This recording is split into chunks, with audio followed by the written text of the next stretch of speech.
I got this pack off of a buddy, this little pack. And I was like, man, I think I can make a cook kit out of this.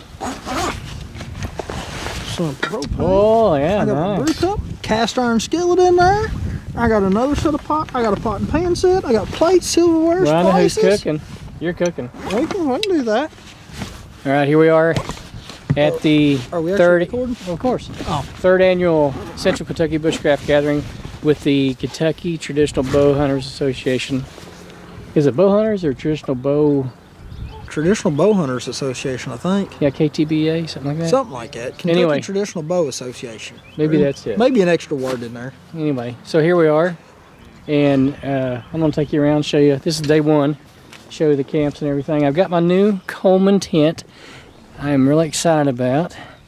It's not an ugly tent, but it's very nice. Hold on, my tripod's moving on me. Here we go. Yes, sir. I'll give you guys a good look at that. Camping quarters are real tight here, so we don't have a lot of real estate. So we're kind of all bunched together, but that's okay too. And I'll take you and show you the other stuff here. Here's more tents. So right in here looks like a good spot to pitch a camp, or pitch a tent, make camp. But there's a drain in there, so everything's wet. So there's very limited on where you, we're just very limited on the flat ground where you can put a tent. Does that make sense? Okay, here we go.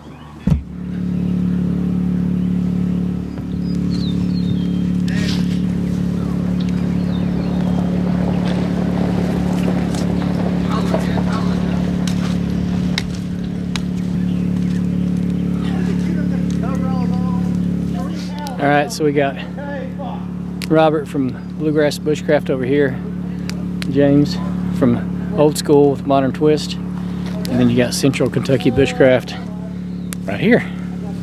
He's the gentleman, YouTuber, guy nice enough to host this event for us. So we're very thankful. All right, we're going to use the bourbon barrel chunks that Mrs. Ugly Tent got me a while back.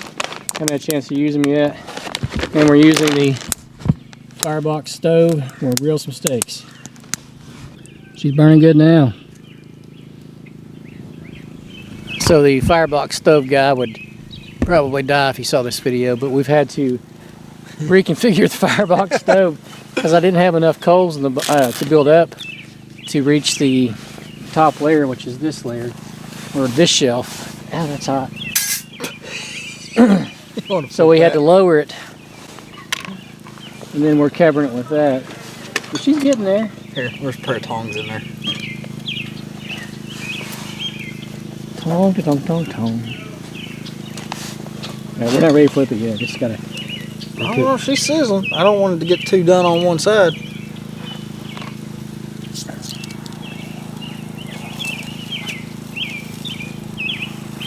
So it should release when it's done, right? And that's it. Yeah, see? Yeah. She wasn't there yet.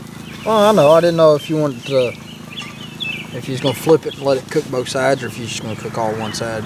Well, I'll cook the other side and sear it, I guess.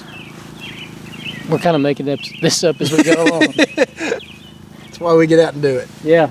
Yeah, exactly. That way we don't have to figure it out when it's raining and storming and snowing, and Well, I mean, we just want to eat our steak. you don't know your gear until you work with it. Exactly. I mean, you really don't. And I've used this firebox stove a dozen times or more. That's probably conservative. You've seen the videos. Yeah, you've seen me cook with this, but anyway, it smells good, doesn't it? It does smell good. Yeah. It smells real good. So that little bag of wood blocks that I had for the coals, that was like 20 bucks for that little bag, and it didn't go very far at all. So that was another lesson learned. Those little bags don't go very far at all. But that's okay. All right, so we're getting the hang of the firebox stove. This is more medium. Yeah, that looks good. Yeah, boy. It looks real good. Let's try it.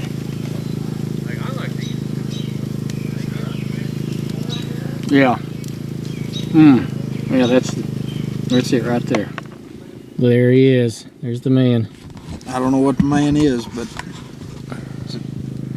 Let's see. I'll shine my light. Yeah, shine the light back in there.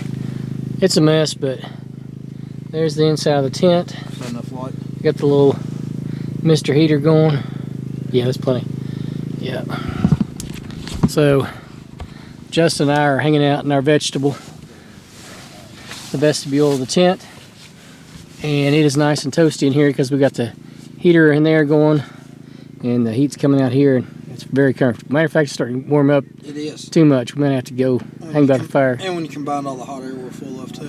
Yeah, that's true. Did you catch that? Say it again. I said when you combine all the hot air that we're full of, it don't take long to warm up. Yeah, so this is the new tent. I'll have to do a review on it. It's a Coleman Coastline 3. I got it from, that's what we were talking about.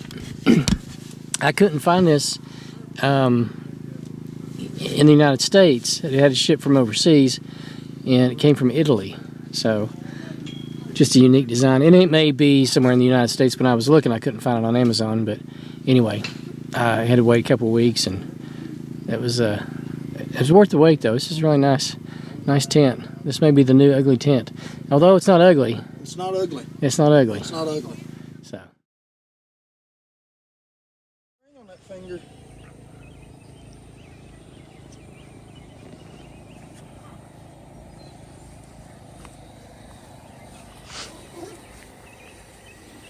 Oh, there's a hole there.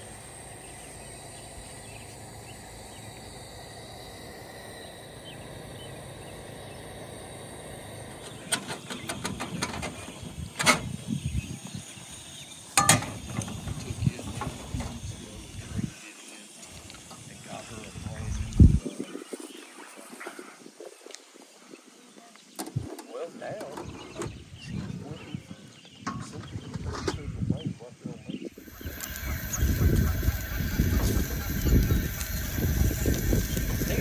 Laughing at The old starter saw went up there. The one went bad on an old rim where he had or something. Breakfast is served.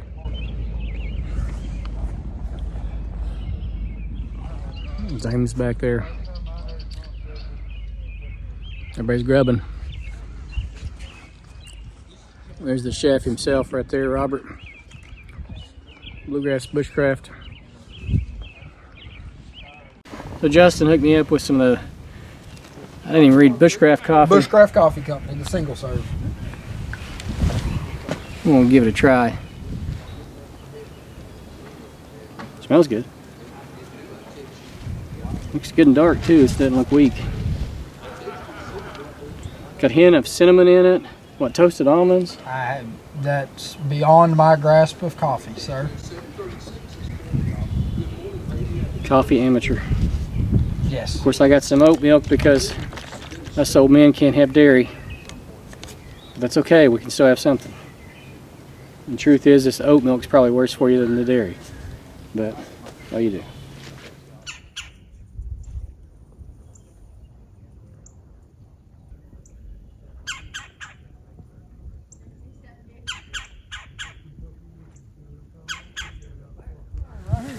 Oh, okay. They're not in no order as far as numbered out through there.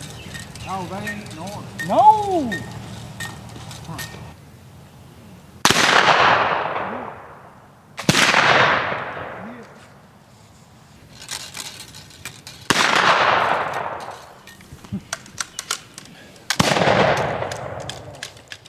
All right, Ken, you ready? Number 2. 13's off the spinner.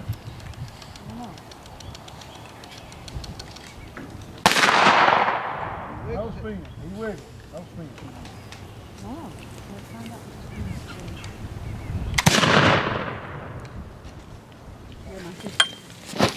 what's So I'll give you a quick background. We met. I've been doing search and rescue for 6 years, so I'm going to show you a couple of search and rescue shelters that we use, and we practice with, and use on the actual rescue.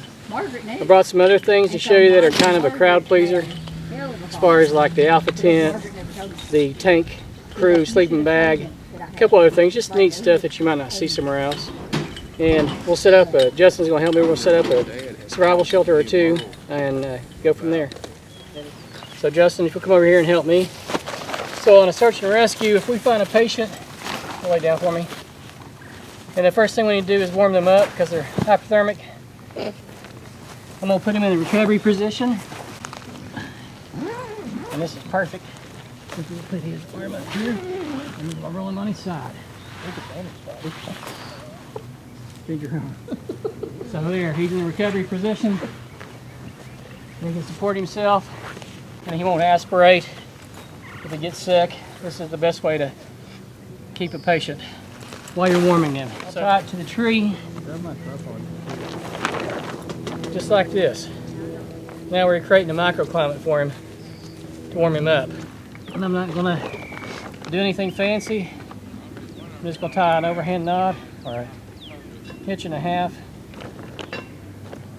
I'm gonna use a bipod. So it can be 2 walking sticks or 2 sticks you cut. Crisscross them, wrap it around. Again, we're keeping it simple.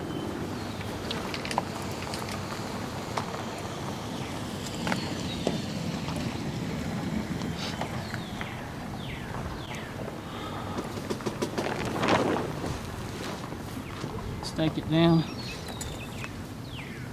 I like using the shepherd hooks. I think they do the best. I'm going to stake down this side. Stake down the other side.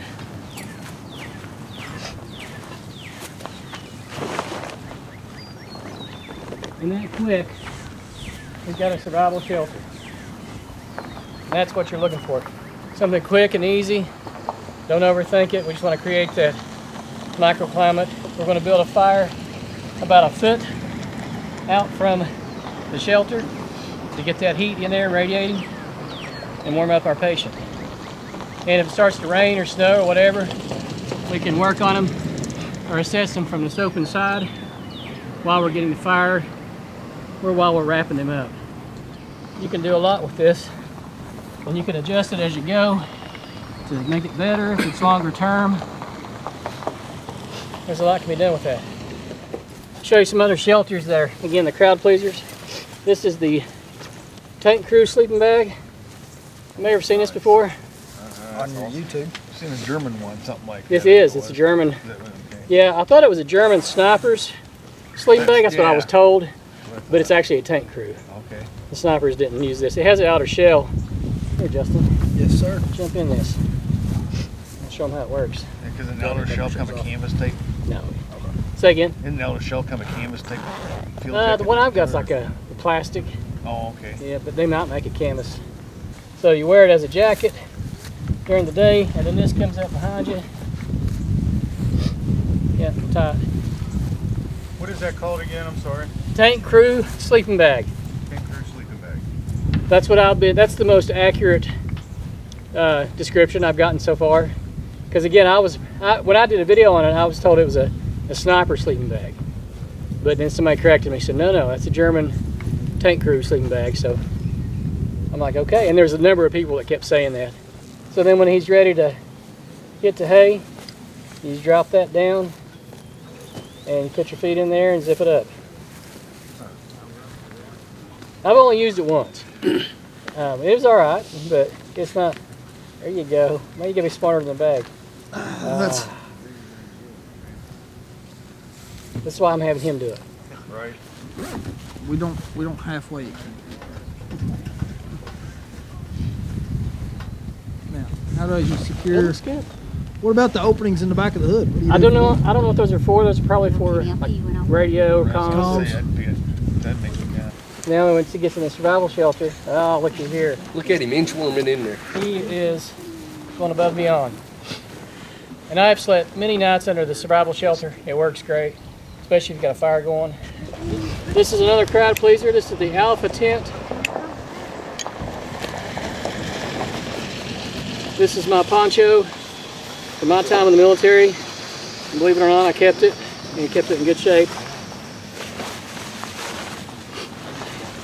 And I have sewn pockets into the corners, little leather pockets. so we can put poles in it and make this a tent. Justin, if you'll grab those tent poles right there in that bag. Yep. Used to be my big thing when I went to that festival.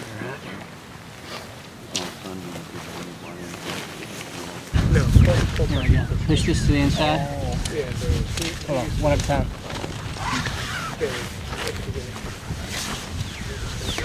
Yep. And then this one goes next. There we go. Yep. So that's the Alpha tent. It's been around a long time. There's a lot of people that have tried to take credit for that. It's not new. It's in the old school books. But for a small person, or even if you prop it up as a lean-to, I'm gonna move this on you. Go for it. You can prop it up tight to a tree or something, create shelter or shade. That's always a crowd pleaser. Thank you, sir. You're welcome. Excellent. So I am lucky enough to be a judge in the coffee competition. But I do have spreadsheets. It's me and Robert, and he is the expert. I'm just helping him take notes and taking a second cup. So if there's any tiebreakers, I'll help decide.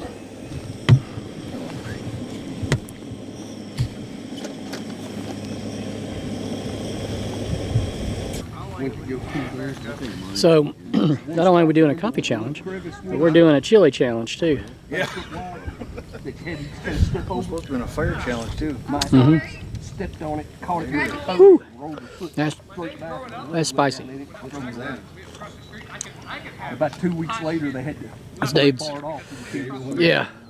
Woo. Pack her ass out. All right, so from our notes and what we gathered, Timothy had really good flavor. It was very nutty, good flavor, great enthusiasm. Did great with enthusiasm. Dave had great flavor, notes, hints of caramel, a little earthy, and that percolator does magic. Yeah. SD Mountain Man had nice bold flavor with the espresso. I mean, it really packed a punch. It was good. But our winner is, and we took everything in consideration, and I'll let you announce the winner. Our winner was Dave. Really? With the flavor. Oh, okay. Thank you. It was tough. It There you was. go. Now go get that. And we're not. Use my shoes. I got a sore foot. Oh, that's all right. I'd have never noticed.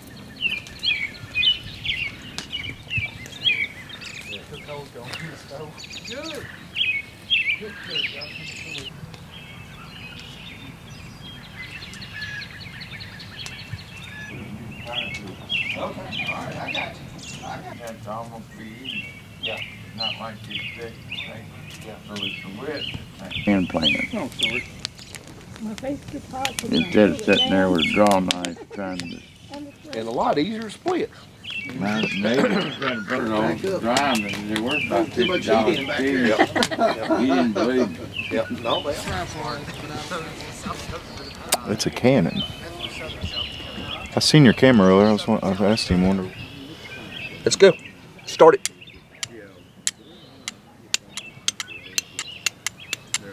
Some kind of stuff landing all over there. I'll take it.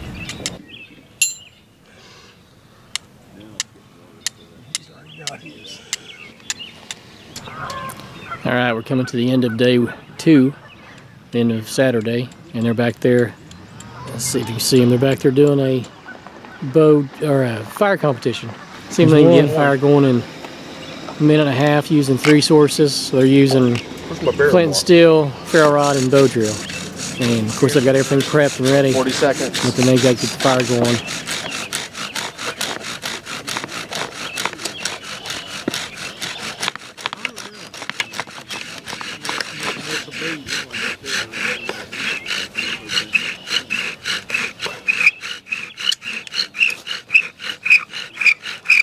Seconds.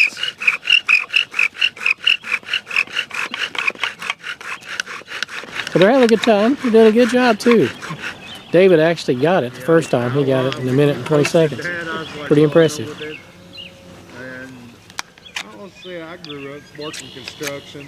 It's been a good day. The weather's been really nice today. It's been up and down, 71 minute, and the wind's blowing and it's 55 the next, and it's typical Kentucky weather, spring Kentucky weather. You get all 3 seasons in one day.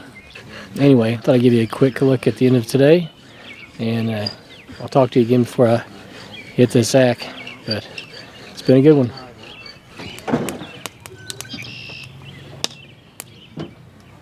Alright, I'm going to give you a quick tour of the tent.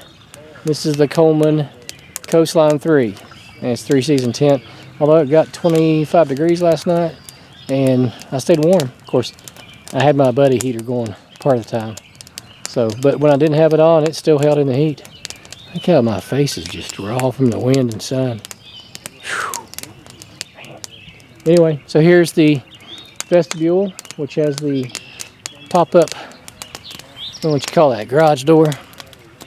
And you got little windows there. It's a nice little porch area, or vestibule, or vegetable. And it has 3 poles on the outside that supports it. It's a dry pitch tent, so you put up the shell, and then you pitch the, let me get in here. Once you put up the shell, then you just clip the inside on, and you can keep your inner tent dry because you put up the shell first. It's pretty roomy. It says it's 4-person, but you know how that goes. 4-person really means 2 people and some gear. I've got all my gear in there laid out, my little heater, my box full of junk, my books, jackery, other bags, and the bed. So that's me. And then inside the vestibule, you got another door on the other side.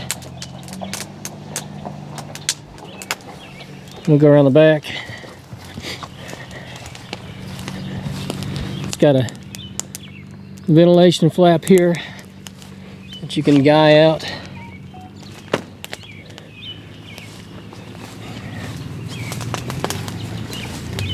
Pretty sturdy, got a lot of guy lines. Got condensation flaps, which I didn't put out last night. There we go. It's been a good little tent. I've enjoyed the heck out of it. And now I can't wait to use it again. So, here's my buddy Justin. He's playing in his firebox. Well, that's an Emberlit, I'm sorry. Emberlit stove. He batoned some wood earlier today and he wanted to burn it. So, it's been a good time. I'll say goodbye for tonight and see you guys in the morning.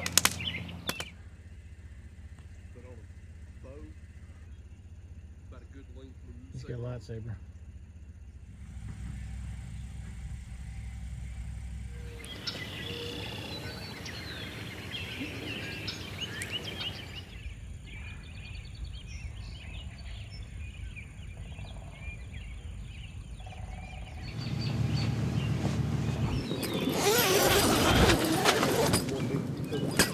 Ooh, this guy's got a double.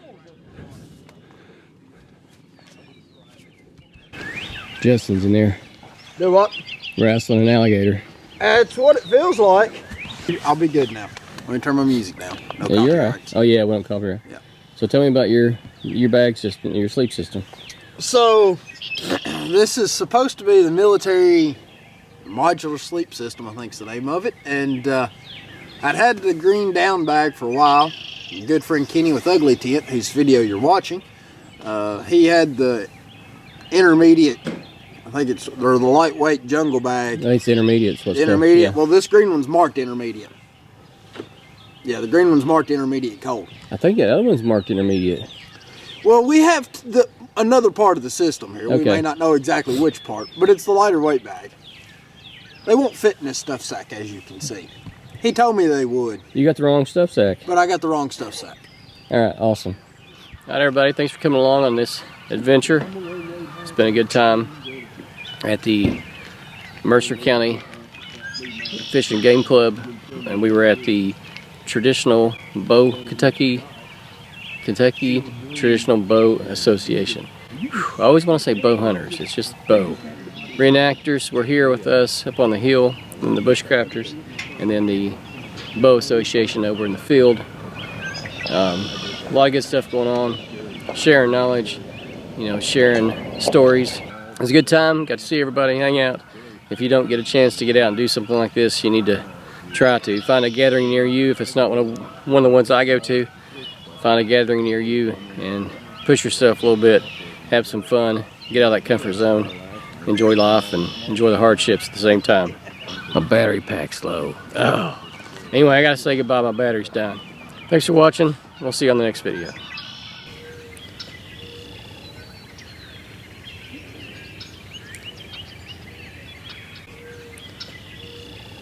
So I'm driving and I couldn't video, but I just saw a bald eagle come down to the highway, grab what looked like a dead rodent out of the median and to fly directly over my vehicle. It was the most beautiful thing. I tried to get it on, but I wasn't quick enough. Obviously I'm driving, so it's kind of hard to grab your phone and get a video of that. But I had to tell you guys, that was so incredible. Darn, I wish I had it on video. But anyway, thought I'd share that with you.